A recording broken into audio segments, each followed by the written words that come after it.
His motives and his actions are contemptible, and I will fight every day until he is impeached. Impeach 45. Impeach 45. I rise today, Mr. Speaker, to call for the impeachment of the President of the United States of America for obstruction of justice. Are we getting closer and closer to the possibility of yet another impeachment process? After watching the Clinton impeachment, I thought I'd never see another one. We are well on our way to impeachment because I think there's a clear set of facts that show obstruction of justice. This is heading toward the end, right? It has to be, right? It feels that way. Welcome back to the special edition of Hannity, President Trump versus the resistance. Well, Democratic obstructionists are working on a new plan to try to impeach President Trump after the Russia collusion narrative has completely fallen apart. Well, a bill appears to be gaining support from Democrats in the House. Over 20 liberal lawmakers are now backing a plan that would create an oversight commission to deem if the president is mentally or physically unfit to serve, which could then lead to his removal under the 25th Amendment. Joining me now with reaction, Fox News medical correspondent Dr. Marc Siegel and Fox News anchor and attorney Gregg Jarrett. Good evening to you, gentlemen. Yes, this is a real story that we are reporting on, and I'll go to you, Gregg, about the legal aspect of it. Has anything like this ever been done before? No, there's no legal precedence for it. Section 4, which would be the involuntary invoking of the 25th Amendment. Look, the people who are advocating this, I wonder if they can even read. Have they read the 25th Amendment? You know, Sheila Jackson Lee, Congresswoman, says, well, the president's ill-suited and incompetent, therefore invoking the 25th Amendment is demanded. Well, even if he were incompetent, that's not the legal basis for it. It has to be functional incapacity. And envision somebody who has a stroke, somebody who has an accident, or in the case of JFK, what if he had survived but was brain damaged? That's how it all came about. So she either misunderstands or misinterprets it, one or the other. I think it's really, she just doesn't like this particular president. She doesn't like his politics. But the only mechanism for removal there is called the ballot box. It's an election. Well, so it seems, though, Dr. Siegel, so he's laid it out very carefully here, Gregg has, but are they just doing this for political reasons? Because, correct me if I'm wrong, it doesn't seem that there's any evidence that anyone has proffered thus far to suggest that he is unable to complete and fulfill the office of the presidency medically or mentally unfit.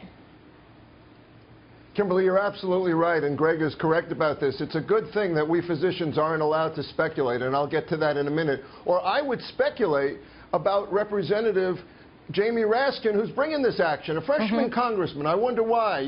There's absolutely no evidence of any mental instability here. And let's go back to the Goldwater rule from 1964, when mean partisans tried to bring down Barry Goldwater by calling him crazy. The American Psychiatric Association said in 1973 that after a lawsuit was brought by Goldwater, no way.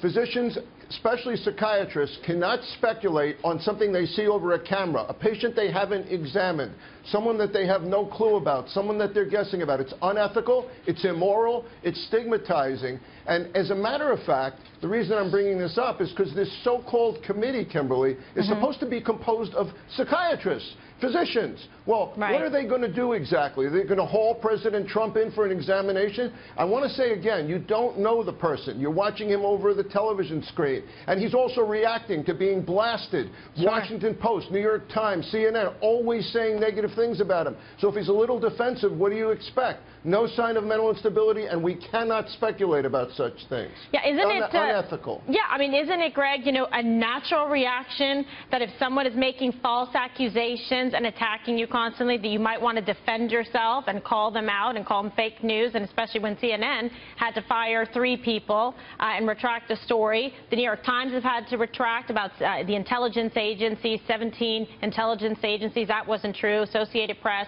Washington Post, it goes on and on. Sure. I mean, what's lost in the entire conversation is what prompted the president's angry tweet at Mika and Joe last week on MSNBC, it was because they were calling him things like dope, mentally ill, right.